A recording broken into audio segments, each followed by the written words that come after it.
how about just starting with what are some of the great conferences that you've attended in the past, actually, something that could be really informative, like a first timer, right? Somebody who's not familiar with it. I know like in the past, you and I both attended here in Texas, because we're both based in Texas, the Texas Energy Managers Association. So, somebody might come in and kind of learn a little bit more about things through that. But are there larger conferences that you can think of that are more national and not just statewide, where people could benefit from attending, or even just a place to learn more about the opportunities that are out there? Anything that you've come across, and maybe it's not out there yet, and maybe that's Upstryve Connect 2023, right?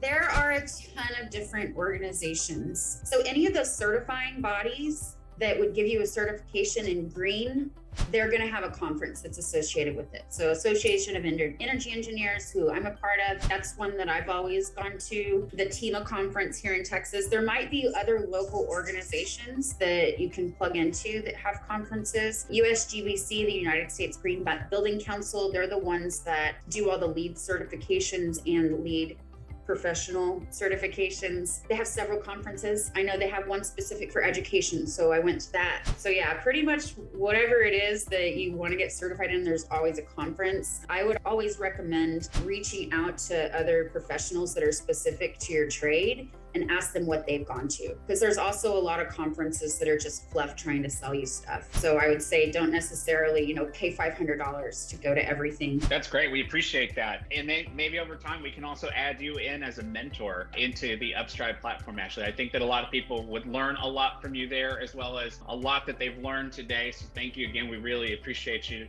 joining us and sharing that information. And actually, Ashley, one question that I had while you were doing your presentation was just to kind of tie it back into monetization for tradespeople. So you had mentioned becoming an approved vendor for these programs. What kind of benefits do the tradespeople get, specifically like when they become an approved vendor? Are they getting any marketing help? Can they market this? How can they spin it so that it's profitable for them? Obviously, they're doing something amazing by thinking sustainability and green, but how can they properly market this, and are they allowed to market themselves as an approved vendor? Like, I know there's always some kind of rules when it comes to these kinds of things. So yeah, how can they really understand how to monetize these things? Well, I would say that especially with the rebates and incentives, you're providing a more expensive product at less cost to your customer. So that is automatically going to give you the ability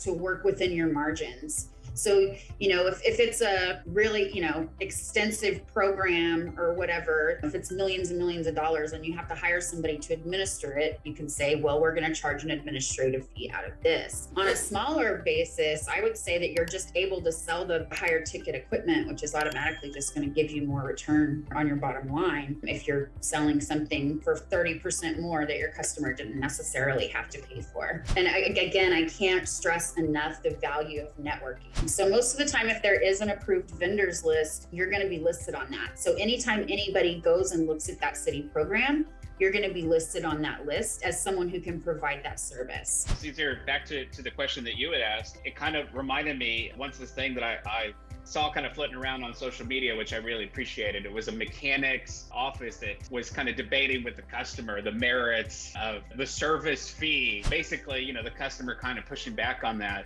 saying like, is that really what this should be costing me? And it makes me think, the answer I always think about to the question like that is, your experience is what's valuable. So the more experience that you gain and the deeper you go into learning new things is what not only sets you apart, but creates that value add for your customers and that value add bottom line for you. So the mechanic had written, you're not paying me for the hours, you're paying me for the decades of experience.